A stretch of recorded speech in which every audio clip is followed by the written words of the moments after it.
Today on the Hub at Path podcast. We're going to do something called a work pays calculator, where we're going to be able to provide some real intel on what happens to people's benefits when they go to work so that they can have that conversation. Right. Since I've been here, whether I talk to a government official or anybody else, everybody has a different opinion on what happens to certain benefits when you go to work.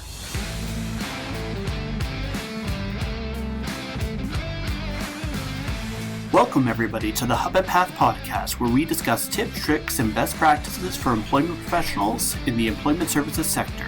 My name is Kevin, and I am joined today by the president of Fedcap Canada, Grant Collins. In this interview, we discuss employment services in various locations and what may be in store for us here in Ontario, both short-term and long-term.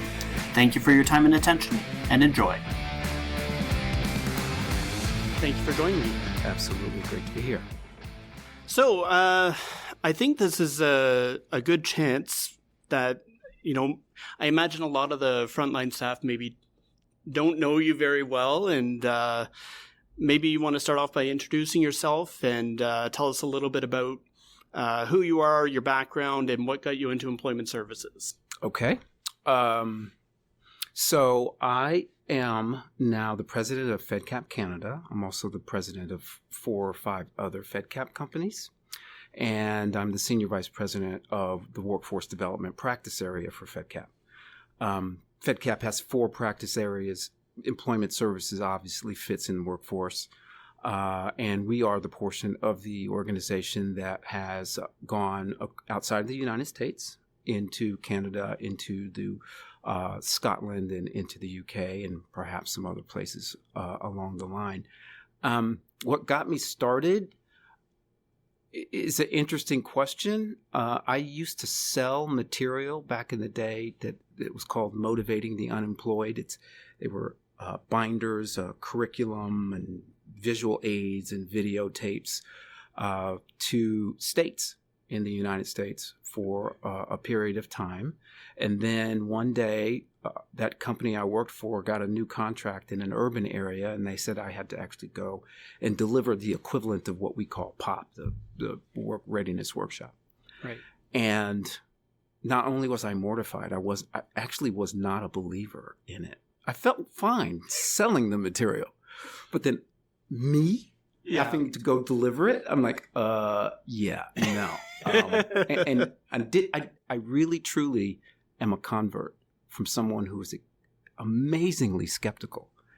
I just didn't believe that people needed those skills. I didn't believe they didn't have them. I've never suffered for lack of confidence, so I just did not know. I went reluctantly, very reluctantly went. I did my first workshop on the counter of my kitchen with 14 glasses and a salt and pepper shaker.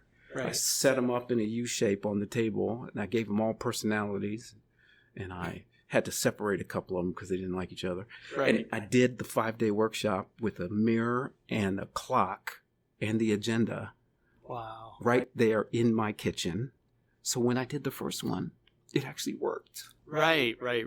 So I really, really was a convert. I didn't see it coming, and I've been doing it ever since. This is my passion. Wow. I'm sure we'll talk about it later, but I've been since Fedcap since 2013. I think we're somewhere around 120,000 people into work. Right. I celebrate it daily.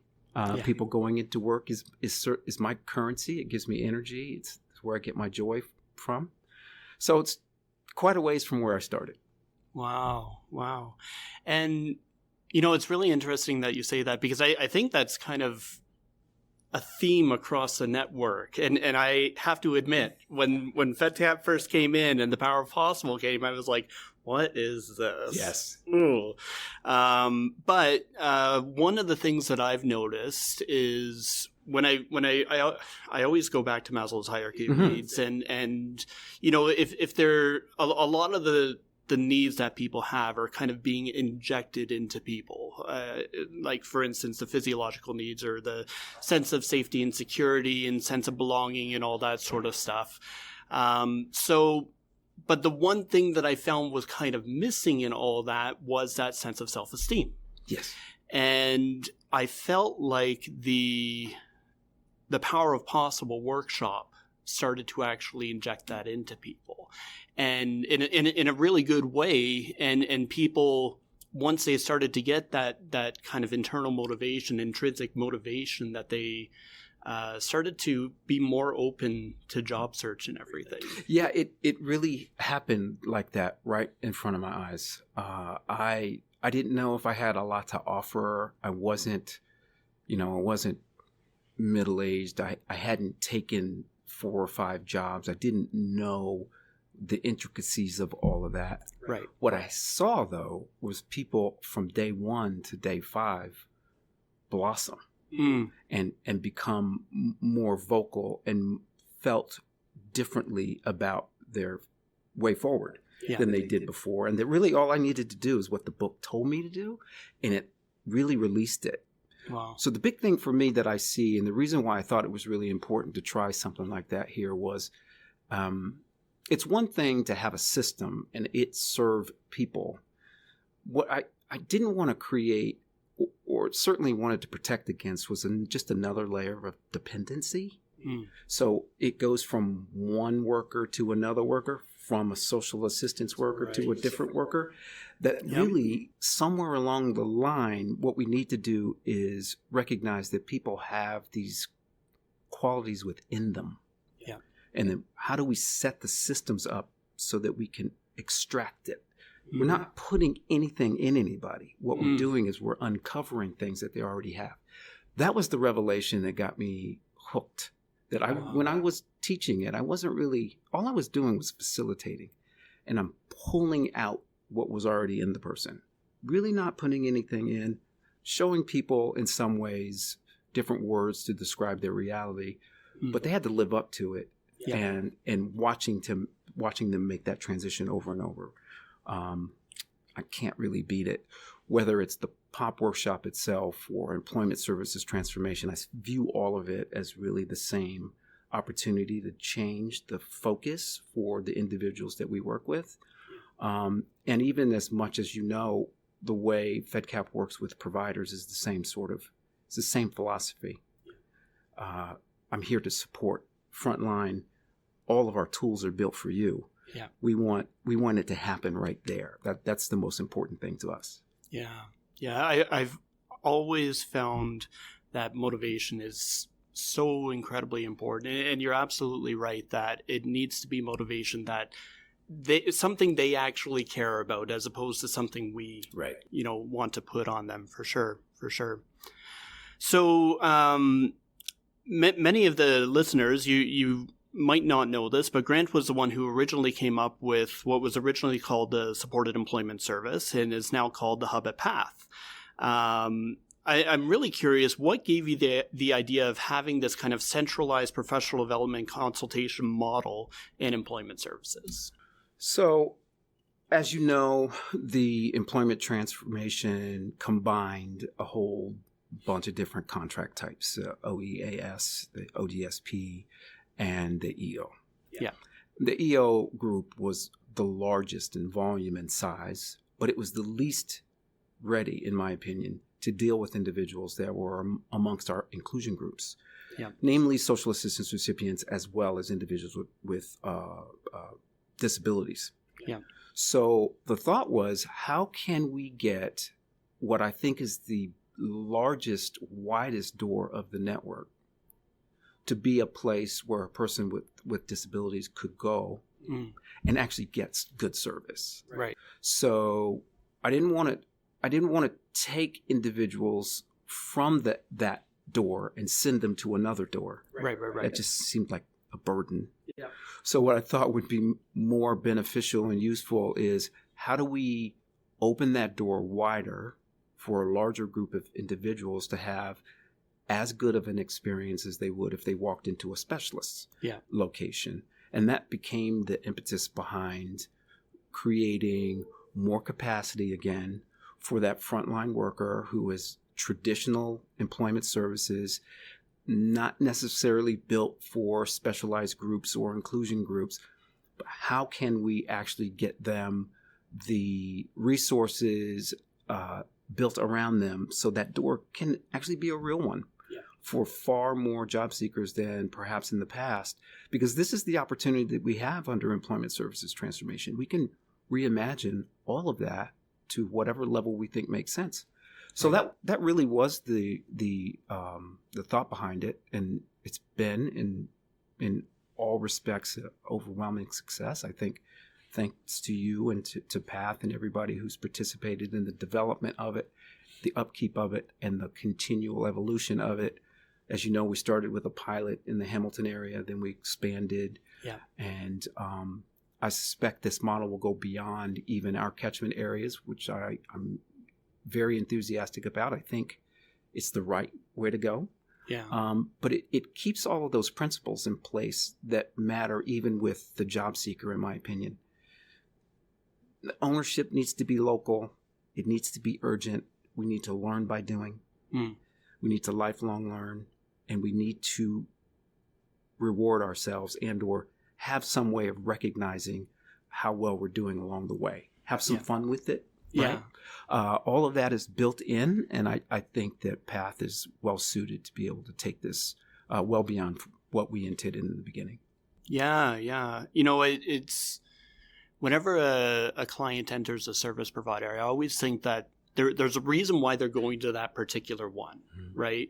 Whether it be YMCA, maybe they're a member of the gym there, or maybe College Boreal, maybe they, had some sort of connection with the college, right? And I think that it's really important that they be able to access services and have that kind of one-stop shop philosophy, but access all services, right? Not just the if a service provider does have, like, I love the idea of kind of widening that door to allow space for anybody.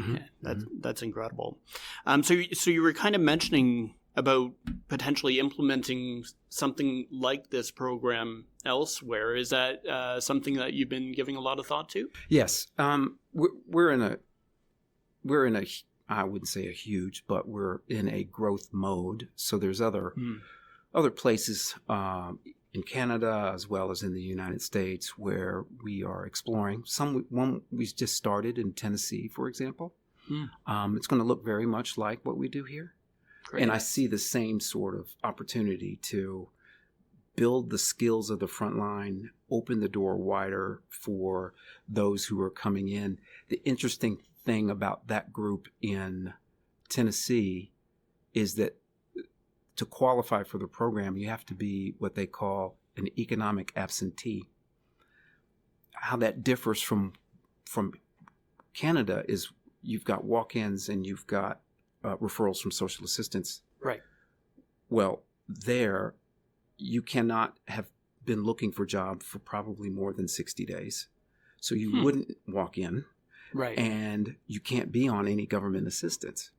Oh, really? So we're literally having to go find people who are outside of the labor market altogether to get them to come in. And we're using some of the same tools that we would use here in Canada. So I'm kind of excited about it.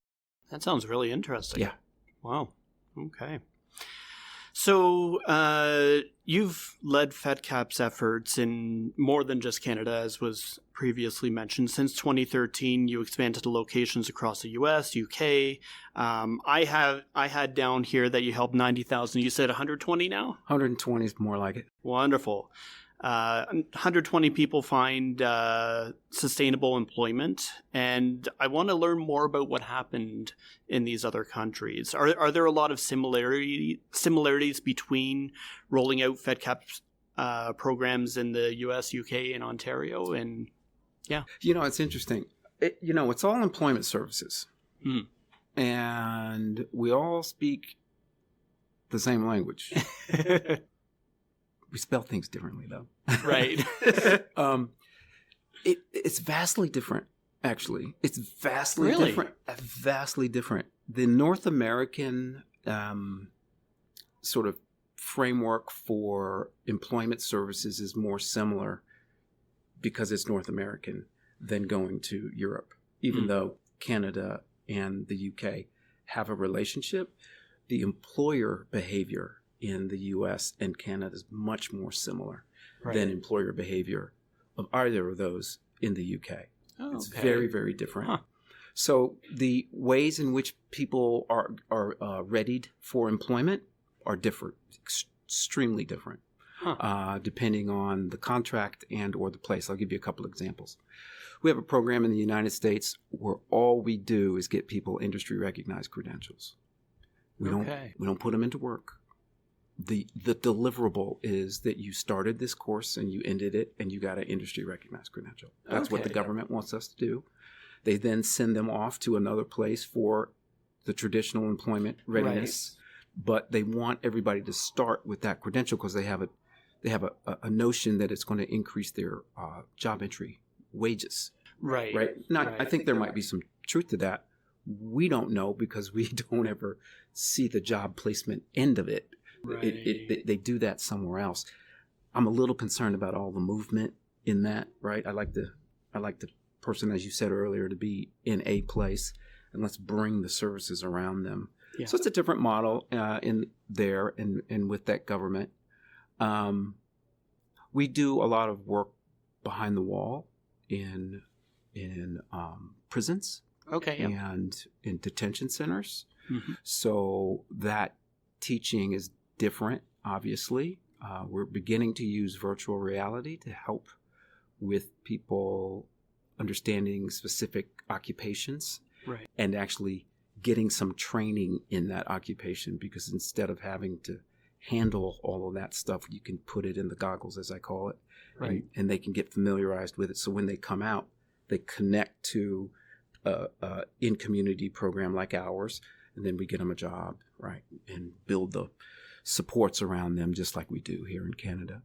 So it depends on the customer, and it does depend on the country, but I would say that the provision is, in some cases, dramatically different. So you'd think there'd be more things in common about it. When I say different, I mean the tactics, the things that you actually do to help a person. Mm-hmm. The sequences are different. The philosophies are different. It's all over the place.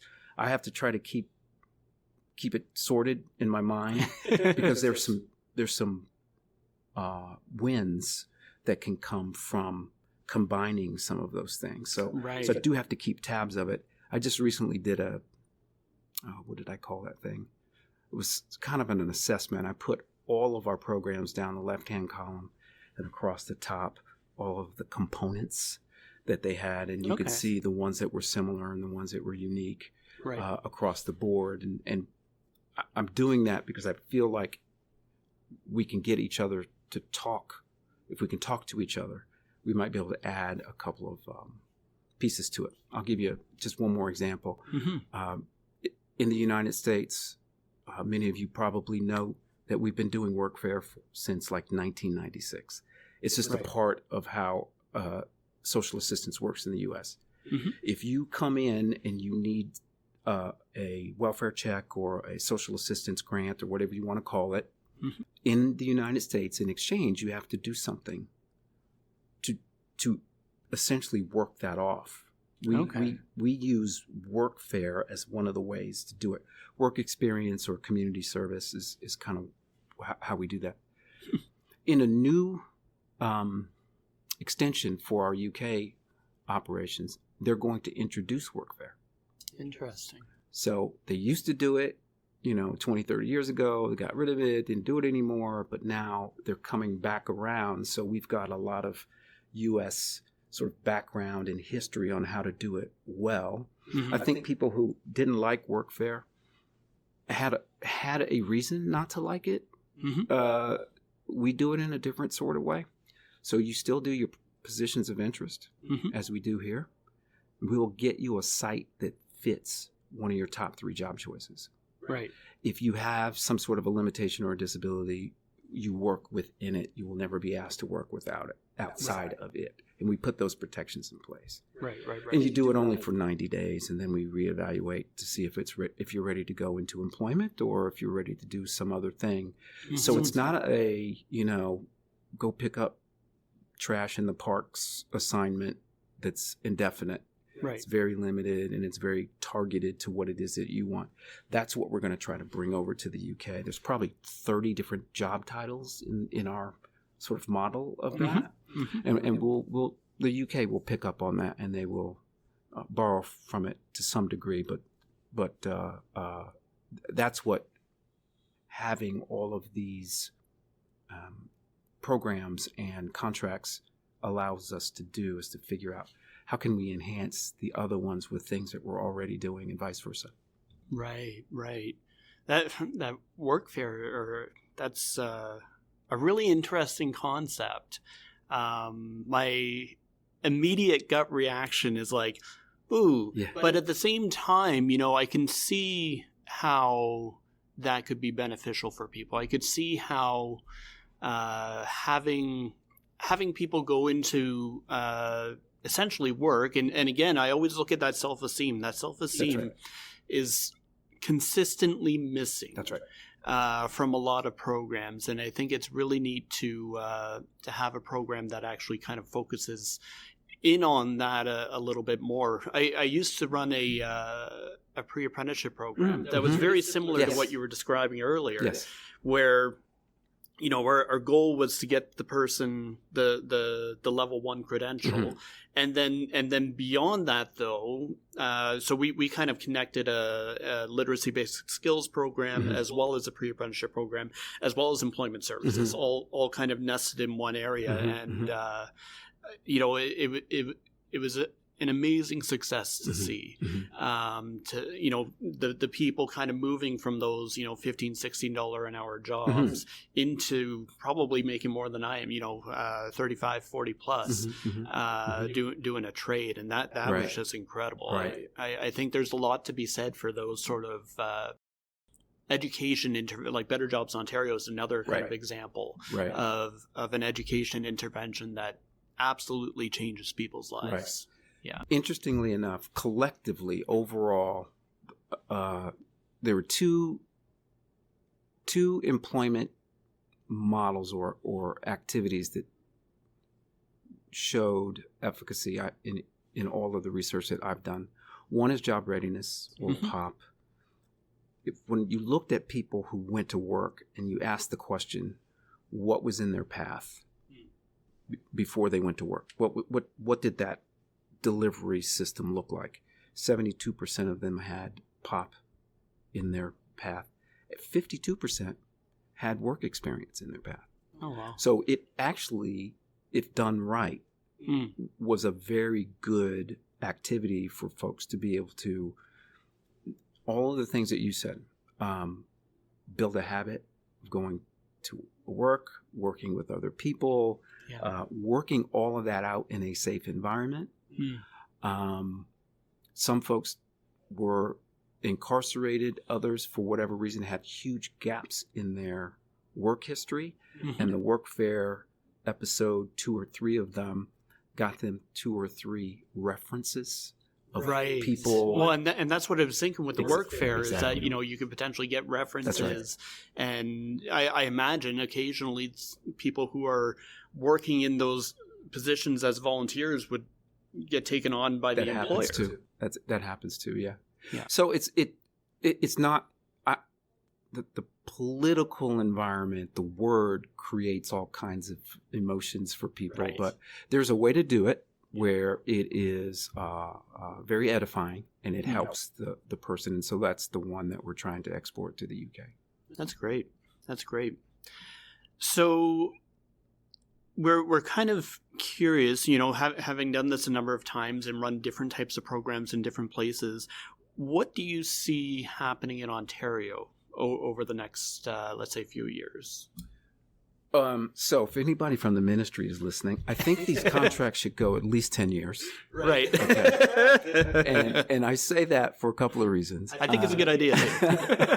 One of the main reasons, though, is when I look at the data, it takes about 24 plus months to get the full number of people into work from a particular contract year.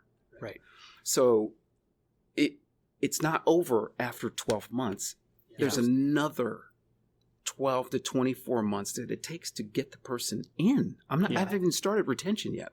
Yeah. Right? Yeah. So there's the other story is then, okay, once they get in, it's going to take another year at least. There's 4 years. Yeah. So I'm joking a little bit, but not really, because if you think about phase 3 and all those providers that are going to start, what will be in a prototype's 5th year, you need to give it enough time to know whether or not it's working, right? And it takes much longer than I think anybody thought. But to the credit of the network, and to the credit of social assistance, and to the credit of the participants from social assistance, people who have been in the program for more than 12 months are still entering work in the 13th, 14th, and 15th month for the first time. And that's a major change from the previous version of this, where I think there was a bit of urgency around hitting an annual target. Right. Well, employment services transformation gave us the opportunity to tell people, we'll get there when we get there. You don't have to be in a hurry. Yeah. So I actually like that. It really does mean all of this is going to take longer, because phase 3 hasn't started. Right. Essentially, most of Ontario is still in the early stages. Right. So the real leaps forward in terms of evolution and innovation are, I would say, really the work of the prototypes. Yeah. And that we've got some things in mind, but it's probably going to stay really visible for the prototypes more than others. I think there's more to be done with employers, for example. I think there's more capacity building that can happen in a more organized way with frontline staff. We're going to do something called a work pays calculator, where we're going to be able to provide case managers or advisors some real intel on what happens to people's benefits when they go to work, so that they can have that conversation. Right. Since I've been here, whether I talk to a government official or anybody else, everybody has a different opinion on what happens to certain benefits when you go to work. Right. And that there's the sort of rumor was that there's some benefits that would keep a person only working 20 hours, because if they worked more than that, they'd lose a benefit for their kid. Oh, yeah, like clawbacks. And, yeah. So I thought, well, that's no good. I mean, you wouldn't want a person to work 20 if they could work 40, right? Yeah.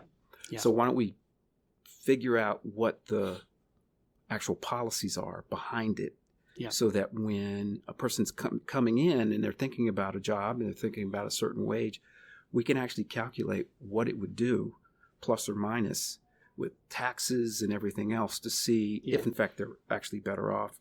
I know that the ministry disregards a certain amount of earnings, and so all of that would be put into this calculation. We think that'll be a useful tool. But we're going to be continuing to focus on the front line, essentially, in building their capacity and strengthening them. I don't believe this is going to be the last transformation that will ever happen.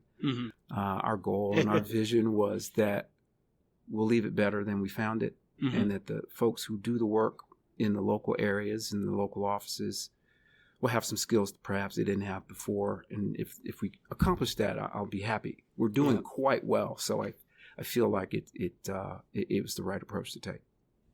One of the things that I absolutely love about the transformation that happened, and I know I might get some hate for this, but the focus on retention has been one of the best things to come out of the whole retention. Now, I don't know about the pay stubs and all that sort of stuff, but actually following people and connecting with them and ensuring that they're employed, and if they're not employed, getting them back in, and having a year post job entry, we used to call job entries exits. Yes. Right. So a year post job entry, Right. that we are really taking care of them, I find. Now there's certainly a lot of administrative work behind that. Yes. But yeah, no, it's been one of the best things I think to happen.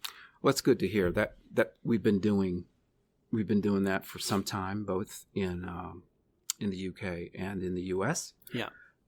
Each has a different system for it. Yeah. I think Canadians have a certain sensibility when it comes to personal data Yep. that in some ways lends more to the pay stub gathering exercise. Right. In the US and Canada, we get that information through third parties. Right. And, I don't think we're ready for that quite yet here. Mm-hmm.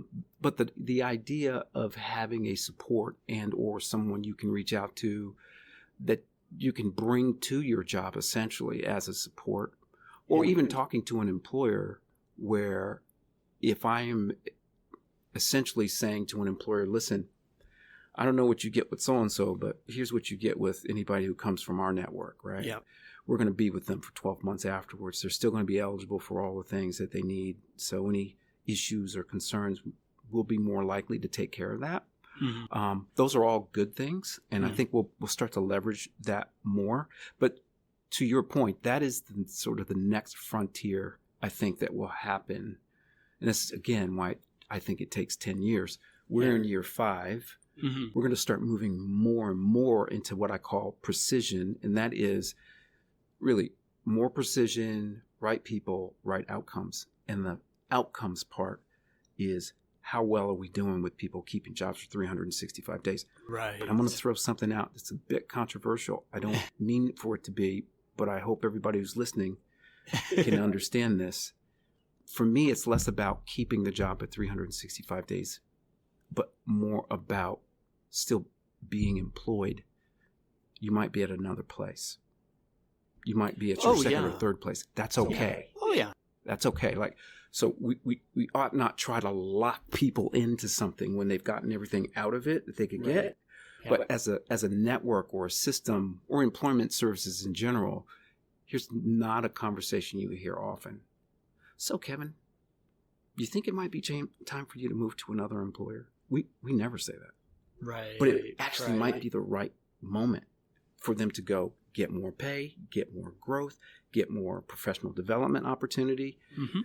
So there's a frontier that I believe we're going to get to tackle at some point, but we're not there yet as a system. Yeah. But what we're trying to do is keep people moving forward. And I don't always think that means locking them into 365 days at the same employer. Yeah, it's one of the things that I really encourage, particularly for those clients that are either unmotivated or undermotivated, is to do it's called a gap analysis, mm-hmm. where you think, okay, you're here now and you want to be over here. Maybe over here is a veterinary technician or what have you, and you can't just jump there, right? It takes time and training and all that sort of stuff. And so, but what are the steps that are necessary for you to get there? And one of those steps inevitably is employment, so that you can save money to go to school, so that you can then, do the sort of thing that you want to do. But I truly believe that in doing that, you're going to have retail. Retail is a type of job that just picks away at you. I've done it. Yes. And but if you're in that job and you know the reason you're in that job, and there's a light at the end of the tunnel where you're intending on going to school and going to do something else, there's a better chance that and to your credit, there's a better chance that you will stay employed, not necessarily in that job, but employed, and kind of contributing and all that sort of stuff, rather than just kind of getting that job just so that you can get the job entry and then you're happy. Right. I think that you'll find a lot of allies on that. Right. on that front. If you think of systems, right? you'll see some of us are probably more ready only because we've been at it for 5 years. Mm-hmm. The others aren't there yet. They're still trying to understand what the Common Assessment is doing with Stream C's and Stream B. Like, what is that? Yeah. Right? Yeah. So they'll be going through that for 18 months to 24 months. And then they'll figure out, oh, wow, it takes another 24 months after the year starts for my people to get jobs. So they're going to go through all of that before there's this overall sense of conversation around, so really, should they stay for the whole time? Or how do we upskill them? Mm-hmm. Are there things that we can do while they're in work to prepare them for the next job? Right. Now, I think that's what we should be talking about, but we're not there yet, right? Yeah. We're not there yet. Yeah. That's great. So, one of the things that I've noticed in like pre-transformation compared to what's happening now is we used to be fairly competitive and kind of disjointed, working in silos a lot of the time. And I would argue in a not so good way. I've noticed since the transformation happened that the network has become more cooperative and more collaborative. Have you found that to be the case in the network, and what do you think may have caused this? So absolutely, I have I've seen it. The interesting thing was pre-EST, I'd only been sort of in the area, I'd say a year before transformation started. And then I had the opportunity to go and visit across the Hamilton Niagara catchment area and talk to different provider organizations. And even in doing the data for, what is this network going to be able to produce under EST, it was all over the map in terms of, well, this organization sees mostly Stream A's and they hit their target. This one seems mostly someone else and they don't hit their target, but they're actually doing more of the work that we think is going to happen under EST. This group has people who go to work, but they go to work 5 hours a week. This one is 20 hours a week. So there's this natural tension between what all looks to be on one scorecard. Everyone's underneath it going, well, we do this. They do that. Right. Yeah. And so that was real. Yep. And then one of the things that we did was we put everybody on what I call on the same board. Yeah. We basically said, look, here's your region. Here's your total. Yeah. Here's your piece. Yeah. Okay. I liken it to golf. I'm not a golfer, but we've all seen the ads on TV where they pit one golfer against another golfer. Like it's about these golfers. No. Right. Both of them have to put the ball in the hole. They don't compete against each other. They compete against the course. So what I've always said to folks is, listen, we just need you to do your part. Yeah. Do your part to the best of your ability. They'll do their part to the best of our ability. Whether you're half that number or they're twice that number, doesn't matter. Yeah. We all need you to do your piece. Yeah. So to me, I'm hoping that some of that helped to change some of the competitiveness around it. Originally we had created incentives so that if you met as a contract your targets, you got a certain amount. If the region that you're in met it, you got more. Right, and if the overall met it, then you would get more. Right. We didn't get all the social assistance referrals we thought we would get, so we couldn't really put that in place. But we were very transparent around showing everybody, here are your targets. Right. Here's your neighbor's targets. Yeah. And let's find a way to focus on yours, get it to be the best you can possibly be. Yeah. And, let's see where we are at the end of that. And I think that worked out. Yeah. That's great.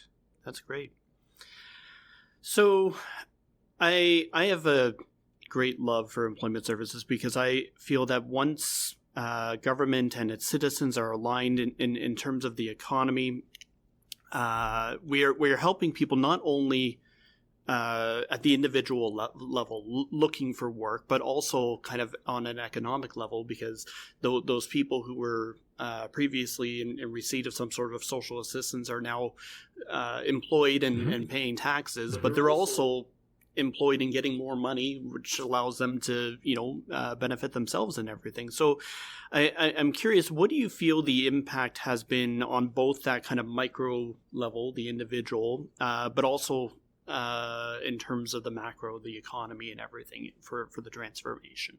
It's a great question. I'll start with the micro, obviously. I think it is tremendously important that we have services and systems that build individual people up so that they can go and, actualize themselves in employment at the level that they want to, or get in if they're not in, whatever that dynamic is. That's hugely important. It inevitably will have an impact on the larger economy, particularly social assistance. And to the extent that we can focus on that group, we're going to realize the largest amount of essentially transformation. Right. Because, I want people to be inspired by their work to continue to work afterwards. So we do this in a particular way because I don't want you coming back every time you use a job. I mean, you can. Yeah. Of course you can. Yeah. But the idea is to get you ready so that once you go in, that you can sustain. Again, I do think that was the right idea behind this model, to put the retention in there, right? To say, look, it's more about the initial transactional episode. What can you do long term? Yeah. I think that's huge. So we're going to be focusing more and more on that as we move forward, because we're at that stage where we can do that. So interestingly enough, in Tennessee, I think the governor and the commissioner have it right, and I have the same thought process for here in employment services transformation in our catchment area. It's how can we use the referrals and people that we have to be an economic engine for that geography. Right. So what that sounds like is this. Instead of having a collection of providers who are helping people get jobs, how can City Hall, economic development, the chambers of commerce see us as a ready supply of workers, right, so that they can attract business here. Right. So because they know that some portion of that workforce will be put together by the network, and that we can bring business here versus another place. We can be this discriminating reason why the economic development is happening here versus another place. Again, we're not there yet, but that to me, it becomes sort of the full opportunity of EST to go from what most people would think is, getting people out of work into work, but really becoming an attractive economic development engine for businesses that are looking for places to locate or relocate, and picking a place because they know there's going to be a ready workforce there. That's really interesting. So do you think that in particular is enough to drive businesses to choose Ontario? I do. Yeah. I do, in part. We are doing some work with some local economic development arms of government, and we're having that conversation. There's two things that they're looking for. One is the workforce. Two, they're looking for the level of diversity that we find in our inclusion groups already. In other words, we're already serving that group, and we can provide that sort of support to that particular group, so that an employer who's looking to come in, we can tell that story in advance and say, hey, look, we've got this ready. So I do think that overall we'll be able to do it. What's going to make the difference, though, is our continued increase in serving people year over year. Right. We've done a really good job. If you take out year one, which is only 3 months, the first year of COVID, I think we had about 13,000 and some EAPs. The next year was 14,000. This last year was just under 19. Right. And we're on track to do over 20. Now, our government commitment was 28,000. And I feel that we're all a little bit at risk until we hit that number. Right. Because what we will realize when we hit that number are numbers that impact local economies. That's why I care about the volume so much. Yeah. And to the extent that that volume is full of individuals who are from social assistance, it's an even better story. Yeah. So do you think then the type of program that you were talking about where they're maybe focused on education as opposed to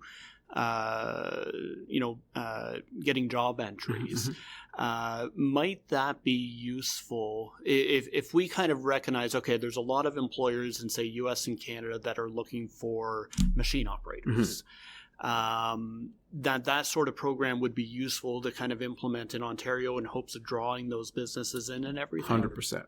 100%. We need to do more of that. Probably have the raw data in the POI. What are people thinking are their top 3 job choices? With one caveat. The one thing the POI can't do is explain to somebody, well, here are some of your other options that you've never thought about. Right. You never thought about being a machinist. You never thought about doing solar. You never thought about this stuff. So how and when in the process can we introduce them to other occupations that might not be squarely within their choice? Right. We need to do a better job of that. It's more than just labor market information, but it is this opportunity for them to be acclimated to or understand, as you said earlier, well, what goes into that? What do you need to know to be able to do it? In my mind, I'm thinking these are very short trainings from a few days to maybe about a dozen or so weeks. Right. Very short, but quite frankly, the employer community will be leading us in terms of what they think is the right length, because they're the ones who are going to need to bring those people in. Yeah. So we would want to work with employers to understand their needs that way and then go back and build those pathways so that we can get more and more people into it. But again, on the front end, we've got to get folks to understand that those are some opportunities that really exist. Yeah. I didn't know, for example, excavator, the backhoe. Yeah, heavy machine operators, Yeah. I didn't know they made that much money. Oh yeah. I had no idea. And that was a secondary trade for the program that I used to run. Oh, really? So, yeah. Yeah. So who would know if you didn't grow up around that? Yeah. Right. No, you just wouldn't have any idea. But it actually pays well, and you can do it with some training. Yep. Absolutely. So talking about workforce, I have a quick question about this. I'm curious if you know how our workforce might evolve over the next decade or so with the introduction of AI. Really curious about this. I'm putting you on the spot here. It wasn't a question you prepared for. So let me just a couple thoughts right away. One, I can see the utility of AI in sort of the interview preparation process. I think right now a lot of it's around resumes and keywords and all that, which is okay. That's not, for me, the utility of gathering information from interviewing and having AI models do it and give you feedback, I think is huge. I think that's a great opportunity to do that. Yeah. The second place where I think it would be useful is, there might be some profiles of individuals who we all work with across different companies within the network. and different interventions were entered into for a number of them, and then AI could study that, Right. and provide some analysis around what might be a prototype pattern that you could expect to happen if in fact you put this person in this activity before you put them in this activity. Right.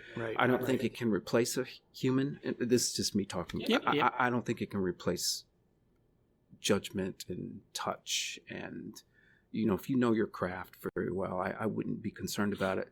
Yeah. But it might be able to give you some level of analysis that you could do on your own, but it would be able to do it much faster. Plus, it can do it across places that you're not, and pull in all that information. So I think there's some great uses for AI. I like I said, I wouldn't be concerned if I was anybody in the network. It's not going to replace you. No. Yeah. It's not refined enough to do that. No. Yet. Yet. I don't know if it will be. I've I've been toying with it a little bit. And I understand it's how smartly you ask the question. Right. And I think that all of us need to improve our smart question asking. Yeah. So we're not there. Yeah. It's going to be a while before we get there. Yeah, for sure. That's great. So I think this is a good place to kind of wrap up a little here. But before I do, I want to give you a chance to kind of address the network. Is there anything that you want to say to the service provider network now? Yes. I try to say it every day. I mean it sincerely when I say thank you. We had a particular vision for how we wanted to operate as the service system manager. I have to thank all of you for your commitment and willingness to let us lead in the way that we thought we would, which is in full support of you, particularly those of you who see people every day who come in for your services. You are the most important part of what we have set out to do, and you have far exceeded our expectations. There's a lot more that we can do and that we will do in support of you. We will continue to evolve. We will continue to innovate. But I am very pleased with everything that has happened up to now, and I look forward to more greatness coming from the front line. That's wonderful. All right. Well, thank you so much for coming in today, and we'll see you all next time. Thank you. Thank you very much.